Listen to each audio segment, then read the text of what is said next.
ప్రెగ్నెన్సీలో BP patients లో ఉండే లక్షణాలు. ఎర్లీ స్టేజెస్ లో ఫస్ట్ మనకు కాళ్ళ వాపులతో స్టార్ట్ అవుతాయి.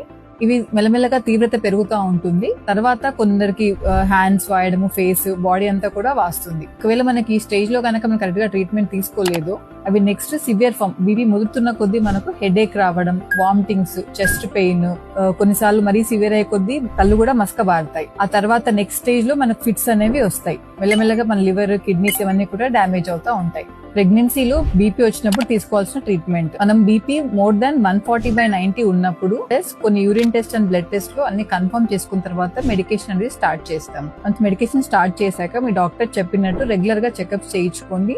మరి బీపీ ఎక్కువ ఉన్నప్పుడు ఇంట్లో కూడా బీపీ మానిటరింగ్ అనేది చేసుకోవాలి. మదర్ కి రెగ్యులర్ చెకప్స్ తో పాటు బేబీ కూడా కొంచెం అల్ట్రాసౌండ్ రెగ్యులర్ గా తీసుకోవాల్సి వస్తుంది బీపీ ఉన్నప్పుడు. ఎందుకంటే వీళ్ళలో బేబీస్ కి కొంచెం గ్రోత్ తక్కువగా ఉండడము లేదా ఉమ్మి తగ్గిపోవడం ఇలాంటివన్నీ జరిగే అవకాశాలు ఉంటాయి.